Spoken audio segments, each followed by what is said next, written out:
Olá, hiperlinkados no ar? No ar. Hoje o tema está sensacional. Você sabe que o que aparece aqui, você sabe o que é para fazer. É isso. Bem-vindo ao Hiperlinkados. Exatamente.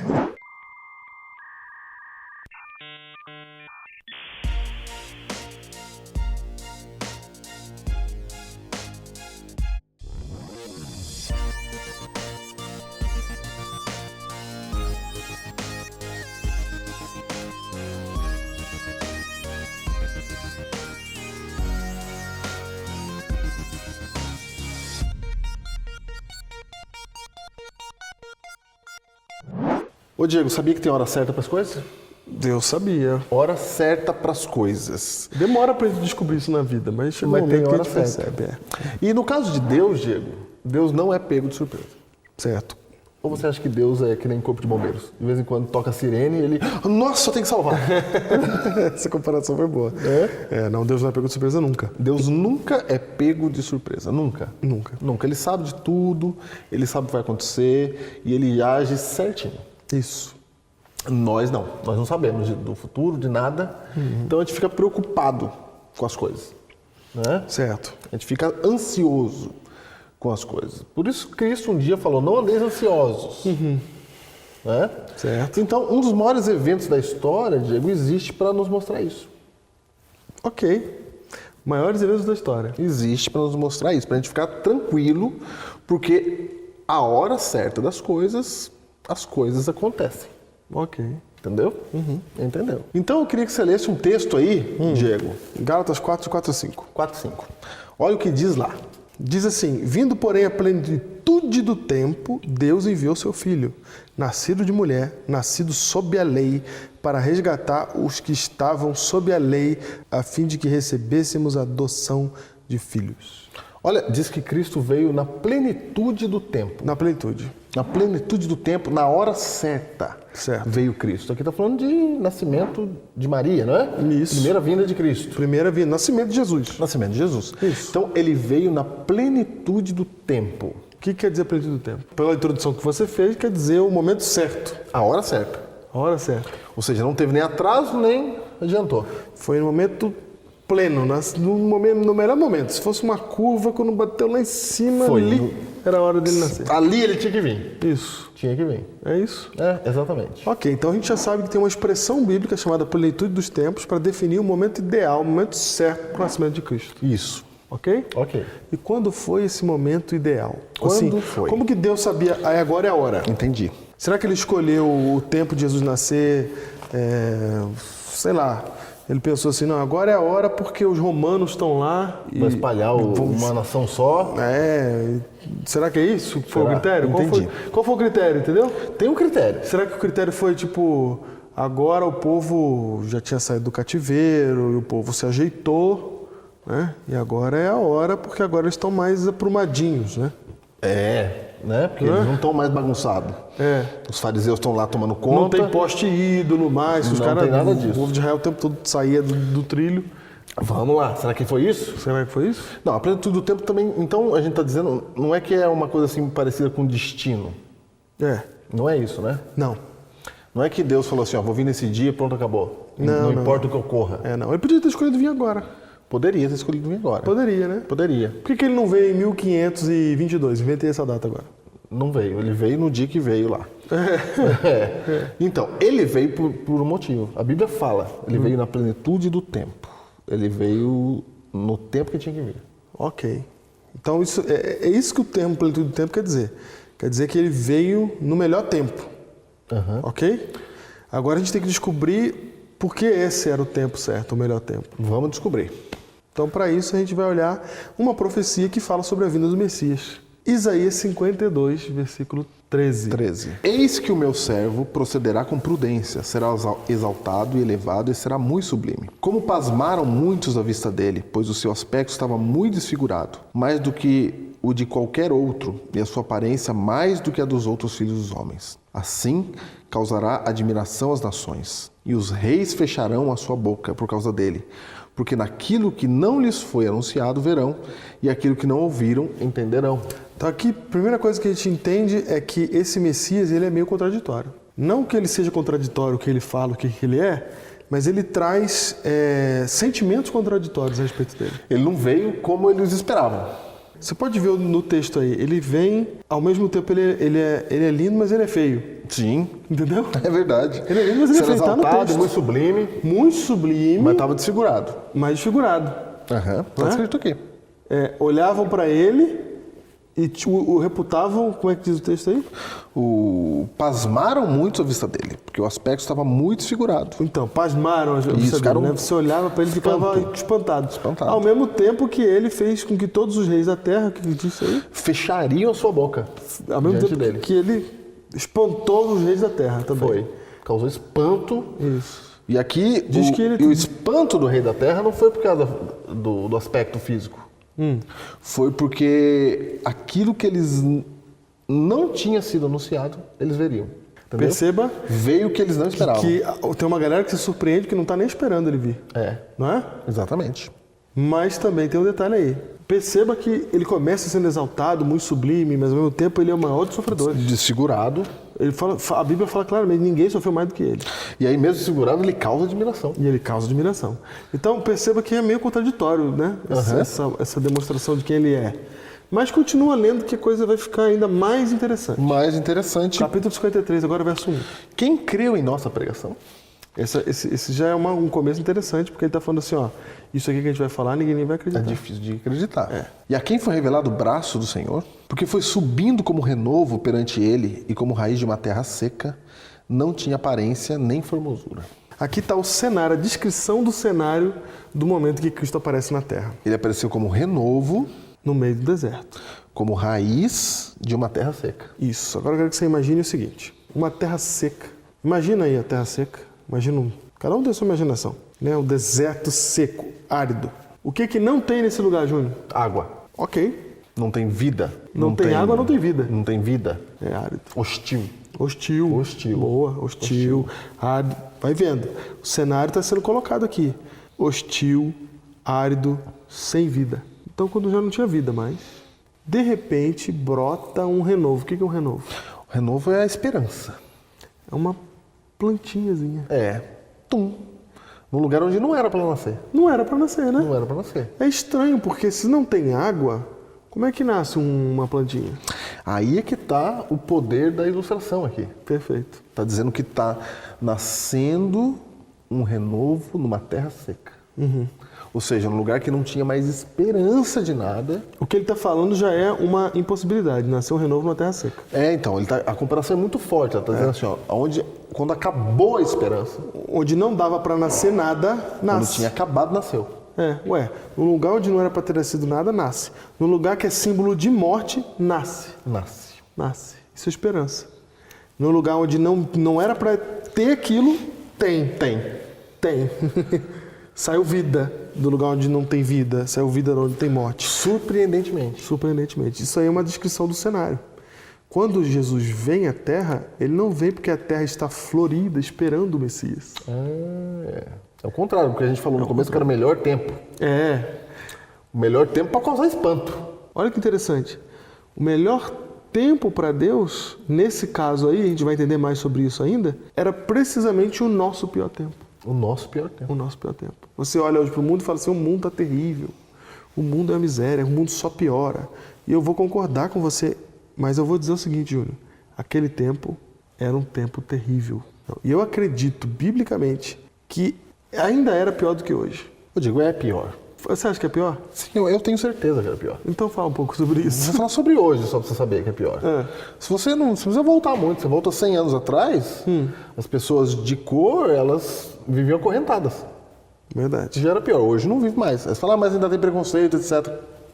Tem. Mas já tem uma caminhada. Sim. Não, você voltou só porque você voltou 100 anos. Porque se você voltar mais ainda, com cor, sem cor, não interessa. Se fosse pobre ou se estivesse abaixo de um vassalo, era escravo. Pronto. Criança não era nada. Não era nada. Não tinha jeito de brincar, tinha que trabalhar. Sim. Aí a mulher. Vamos falar de direitos das mulheres. Nossa, o que é isso? Mulher não era nem um ser. Exatamente. Né? Exatamente. Então era pior. O mundo era pior. O mundo era pior. As atrocidades eram piores, tudo era pior. Você acha ruim gente morrer com bala de revólver? Eu quero te dizer que antigamente a arma de guerra, num tempo histórico, foi osso, mano. Osso. E era normal. Era normal. Quando você vê filme de guerra medieval, ou lá pra trás, quanto mais pra trás você vai e você vê a história sendo retratada das guerras, era bonito. Porque hoje a gente fala que tá ruim porque a gente criou, a gente tá lutando aí para resolver problemas do passado, a gente tá melhorando, mas ainda sobrou coisas ruins. Sim. Mas lá não tinha avanço nenhum, não tinha direito humano nenhum. Sim, sim. Não tinha nada. Eu posso dizer assim, que em termos de humanidade a gente melhorou muito. Mas em termos de moralidade, talvez seja isso que a gente está reclamando, né? Nem sei. Não, sim. Mas eu acho que, eu estou entendendo o que você está falando, mas eu quero dizer o seguinte, nós cristãos, a gente percebe, por causa do contato com a palavra, o homem sempre dando aquela descidinha. Entendi. Moral, por causa do contato com a palavra. etc. Por causa do contato com a palavra, exatamente. Entendi. Mas se você olhar para a humanidade em si, hoje todo mundo sabe ler, antigamente ninguém sabia ler. Ninguém sabia ler, não sabia nada. Não sabia nada. Eu não podia entrar em contato com ninguém, não podia viajar, porque para viajar eu tinha que andar a pé, milhares de quilômetros, milhares de dias, e etc. Não tinha acesso a livro e tudo isso. Isso é alguns anos atrás. Sim. Agora vamos pro tempo de que Cristo veio. Tempo de Cristo. O tempo de Cristo veio, quem dominava o mundo ali era o Império Romano. Isso. O pior império que já dominou essa terra. O Império Romano.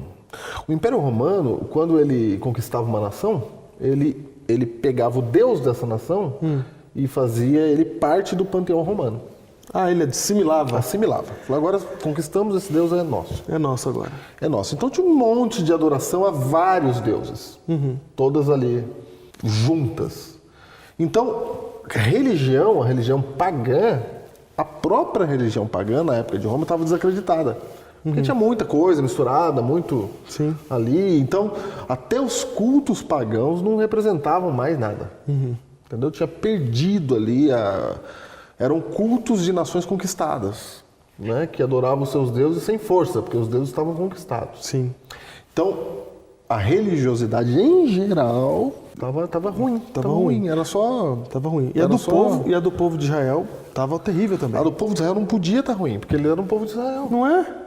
Eles foram chamados por Deus, lá de Abraão, para ser o povo por onde a bênção viria para o mundo inteiro. É isso. Só que eles se perverteram pelo caminho várias vezes e depois de 400 anos sem profetas, Sim, desde Malaquias. Ok, Deus não falava mais com eles.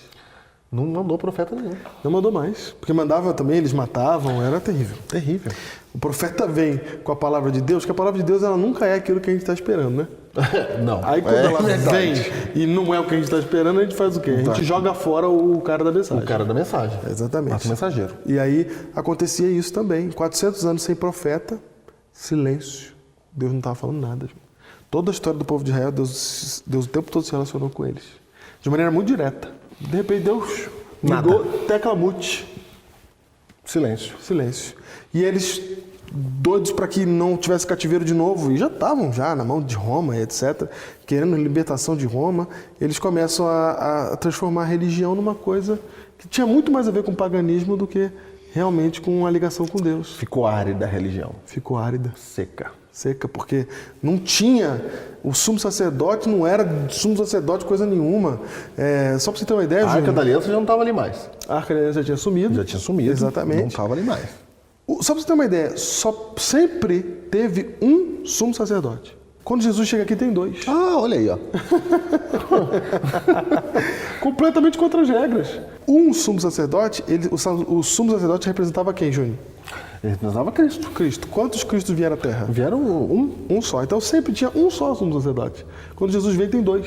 E sumo, quer dizer, Júnior? O principal é ele. O principal. Tinha agora, 2 sumos. Agora tem 2 sumos. Então tu vê como o negócio estava bagunçado. Fora o templo, quando Jesus arrebenta o templo lá, porque os caras estavam roubando na cara dura. Eles faziam, quando falaram que fazia comércio, não estava vendendo Bíblia.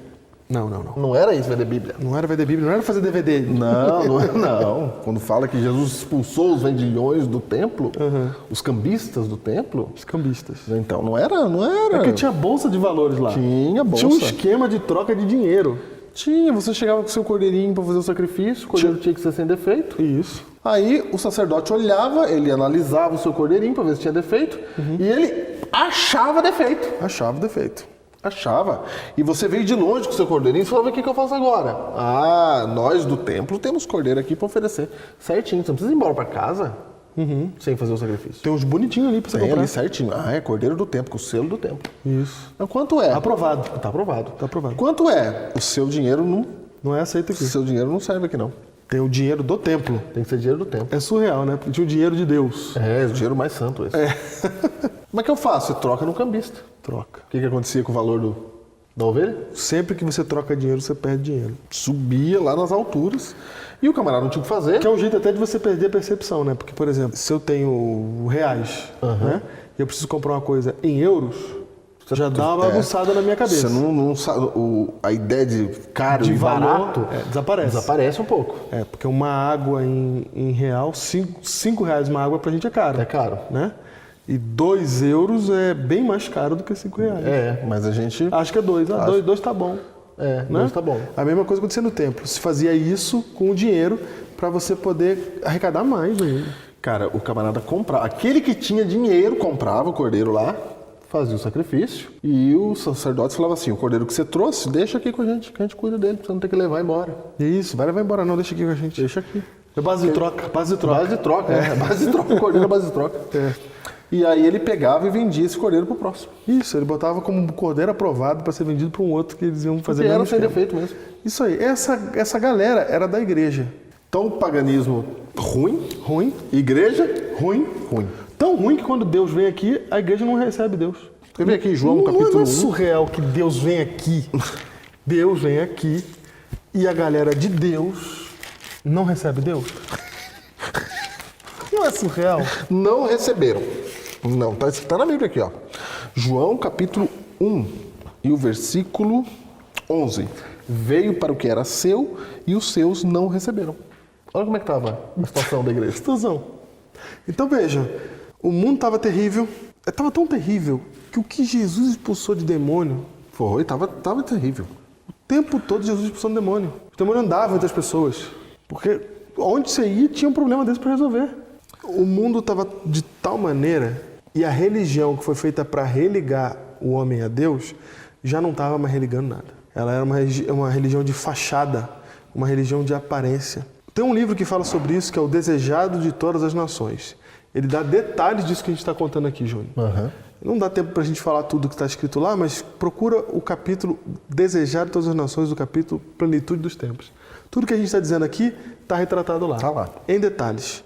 E as pessoas, Júnior, elas não tinham mais como chegar a Deus. O acesso a Deus foi cortado. Porque se a religião que era para religar o homem a Deus, se o sumo sacerdote é o cara que intercede entre o homem e Deus, e esse cara é corrupto, como é que faz para o homem encontrar Deus? Não tinha como. Ou você tinha dinheiro para fazer o sacrifício, Certo? se você não tinha dinheiro, acabou. Sim, mas mesmo que você estivesse dizendo fazer um sacrifício, a religião não te ajudava Não, em nada. e o fato de precisar ter dinheiro secou. Sim. Entendeu? Secou. Secou, não era mais uma coisa para todo mundo. Exatamente. Entendeu? Então, gente, Jesus vem no momento pleno, no momento mais certo, que é o pior momento. O pior momento. O pior momento. Então, quer dizer, quando a gente não tem mais esperança, porque essa é a cena do lugar árido, Do lugar árido, não tinha acabou a nada. esperança, não tem mais nada. Não tem mais salvação para o homem. Vamos recapitular aqui. Deus expulsa o homem do jardim do Éden porque ele pecou. Aí Deus começa um trabalho de buscar o homem e de estar junto com o homem de novo, de restaurar o homem. Não dá certo, porque o homem se perde completamente de Deus. E aí Deus dá um reboot na Terra. Dá um reboot. Dá um reboot. Ele vai e reseta tudo, mandando dilúvio. Aí todo mundo... a Terra é limpa. Fica só família de gente fiel, de Noé. Né? Sim. Aí começa a história toda de novo e aí a gente continua como seres humanos que somos, destruindo tudo. A nossa natureza é degradante E aí Deus entra em contato com Abraão e Deus começa todo o processo de salvação por meio de Abraão e constitui um povo e vai ensinando e salva eles e dá as leis e vai ensinando e vai falando e passa tudo e faz de tudo que tem que fazer, e manda profeta e mata o profeta e manda outro e manda outro e manda dois ao mesmo tempo e vai falando e põe no cativeiro porque vocês não aprenderam e tira do cativeiro e pega um rei e fala assim, resolve isso aí, rei, tira os deuses daí, o rei tira os deuses e todo esse processo acontecendo o tempo todo, Deus tentando salvar o homem, até que chega uma hora que fica claro que não tem o que fazer. Plantei uva boa e deu uva brava. Criei filhos e os engrandeci. E eles estão revoltados contra mim. Isaías capítulo 1. Isaías capítulo 1. Então, gente, chega um momento da história humana que acabou. Não tem o que fazer. Não tem o que fazer. Vai mandar profeta? Como é que resolve agora? Vamos lá, as opções que a gente tem. Manda profeta. Já não vai dar certo, vamos Cativeiro, matar. já foi. Já foi. Cativeiro já foi. Manda lei, manda lei. Lei, já foi. Não, mas manda assim, ó, manda aparecendo, falando do céu e mandando a lei escrita pelo seu próprio dedo. Não, o próprio Jesus falou que se mesmo se Abraão voltasse dos mortos, Não resolvia. não resolvia. Não resolvia. Não voltava. Não deu. Não deu. Aí manda, já sei, Deus desce aqui pessoalmente. Deus vem. Aí Eu vim para os seus não reconheceram. Não receberam. Estão entendendo o estado da situação? Estão entendendo agora o que Isaías 53 está tentando explicar? E ele ainda avisa no verso 1, quem é que vai entender o que eu estou tentando explicar? Quem vai acreditar nisso? Você aqui ouvindo essa mensagem hoje, você tem a chance de entender o que por muito tempo não foi entendido, Júnior. Quem entendeu na minha mensagem, porque é no meio do deserto que nasce o renovo. Sabe o que diz lá no Desejo das Nações, que você citou aí? Diz assim, ó. Com intenso interesse, os mundos não caídos observavam para ver Jeová levantar-se e assolar os habitantes da terra. Os mundos não caídos os anjos, etc e tal. Isso. Quem vive fora desse contexto nosso Isso. aqui. Os anjos olharam e falaram assim, bem, Isso. tentamos de tudo. Tentamos de tudo, a gente viu. A gente viu que Deus é bom, que Mas tentou de tudo. tentou de tudo. Foi no amor, foi com cajado, foi com tudo. A gente viu. Até por fogo em Sodoma e Gomorra a gente põe para avisar o que vai acontecer no futuro. A gente viu e converteu Nínive, e desconverteu de novo, e teve Nabucodonosor, a gente viu tudo. A gente viu tudo. Não deu. Não deu. Fracasso. Os próprios anjos, né, os próprios seres celestiais, os mundos não caídos, eles estão assim, ó. Eles são gente boa. Os anjos são. Eles não pecaram. Eles são amorosos. Eles não estão olhando com raiva pra gente. Eles não estão olhando e falando assim, acaba logo com isso. Não. Eles estão olhando pra nossa situação e falando assim, não deu, não tem o que fazer. Não tem jeito. Então agora é o seguinte. Deus perdeu mesmo. Sabe quando você tá assistindo um filme e tá chegando no final do filme e o personagem que você mais se importa, você vê que ele tá numa cama e ele vai morrer? Não deu. E aí você olha pra ver quanto tempo falta pra terminar o filme e você fala, falta 2 minutos, ele não vai levantar em 2 minutos. Não dá mais. Não tem como. Não dá. Os anjos falaram assim, então é o seguinte, então tá bom, Não tem o que fazer. vamos ter que destruir. Eles já estavam esperando, já começava deles assim, olhando pra baixo, Vamos assim. lá, falando assim, não vai ter jeito, cara. Vamos ter que destruir. Não tem o que fazer mais. Jesus reúne eles. Reúne. E aí na hora que Deus reúne, eles falam assim, chegou a hora. É agora. Agora ele vai dar ordem pra gente descer lá e acabar com Vamos acabar com tudo. Vamos lá. Chegou. Que pena, né? Vamos acabar com tudo. tudo. Que pena. E na hora que Deus queria acabar com... Na hora que os anjos achavam que tinha que acabar com tudo, Jesus junta o povo, os anjos ali. Não é que eles achavam porque era a opinião deles. Não, porque É porque era justo. era justo. Era justo. Era justo. Se nesse momento Deus destruísse a gente, era justo, todo mundo ia aplaudir e falar assim, eu vi que o Senhor fez de tudo Fez e de era tudo, isso, tava e não tudo tinha o que certo. fazer, eles não quiseram. Tava tudo É certo. isso, é isso. Neste momento, quando estava justo, quando estava certo, Jesus fala assim, o plano é o seguinte. Alguém dos anjinhos pensou, já saiu o plano, vamos lá matar. Jesus fala assim, o plano é o seguinte, eu, Deus, vou lá. Fazer o quê? Então eu vou lá morrer no lugar deles. Os anjos olham espantados, falam, como assim? Como assim? Não, tudo bem morrer por gente boa, mas não dá mais, já tentou tudo. Aí, você vai fazer uma tentativa dessa agora? Depois de todas as que deu errado? Cara, isso é o caráter de Deus. Deus falou assim, quando você olha e acha que acabou, eu vou lá e vou morrer no lugar. Vamos ver agora Lucas capítulo 2, verso 10 a 14. Olha que interessante quando Jesus vai nascer na terra. O anjo, porém, lhe disse, Não temais. Eis aqui vos trago boa nova de grande alegria. Agora, essa boa nova aqui, ela é boa nova mesmo. Mesmo. Porque esse anjo aqui, alguns minutos atrás, sei lá, um tempo atrás, achou que ia vir para matar. Isso. Ele falou assim, eis que vos trago boas novas de grande alegria. Porque a notícia ia ser ruim. Que será para todo o povo, porque ele vem falar aqui para os pastores. É isso mesmo. Eis que hoje vos nasceu, na cidade de Davi, o Salvador, que é Cristo, o Senhor. O Salvador. Essa palavra é muito importante. Peraí, nasce o Salvador no final, quando tudo estava dando errado. Exatamente. Quando tinha acabado, o tempo acabou, a história acabou.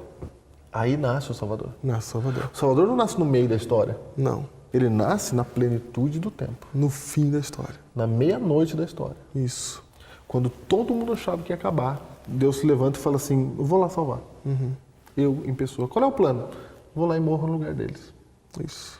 E se eles aceitarem, bem. Se não aceitarem, não é condicional. O amor, ele nasce em Deus. É Deus que toma a iniciativa.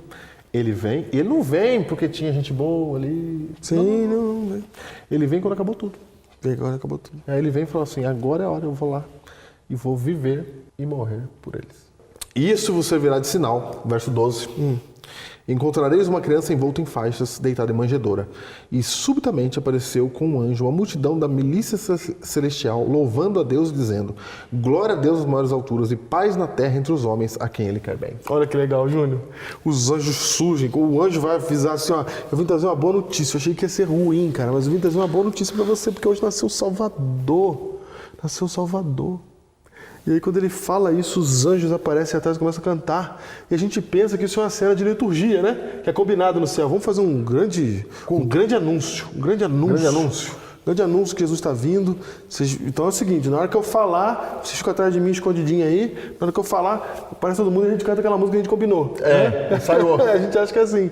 Mas, cara, dá um dó pra mim. Dá um dó. O que está acontecendo é que os anjos estão emocionados. Eles vieram falar. Eles vieram emocionados Vieram. para falar assim, cara, a gente achou que era o fim de vocês, a gente achou que não tinha mais jeito, a gente achou que não tinha mais chance, a gente achou que o justo era isso, porque o justo é isso, mas quando a gente achou que acabou as opções, esse Deus ele é tão maravilhoso que ele deu um jeito dele, ele vai dar a própria vida para poder salvar vocês, cara. Glória a Deus nas maiores alturas e paz na terra, porque eles iam vir para a guerra, eles iam vir para destruir. Ele fala paz. Mas agora eles vieram para trazer paz na terra aos homens a quem Deus quer bem, porque a gente viu que Deus ama os homens. A gente viu o que é o amor de Deus e ele veio para trazer a paz. Ele é o Salvador.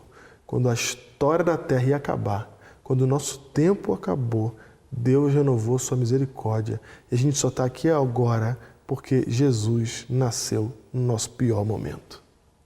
Se esse é o seu pior momento, glória a Deus nas alturas é a mensagem dos anjos de Deus para você, porque ainda há paz para você.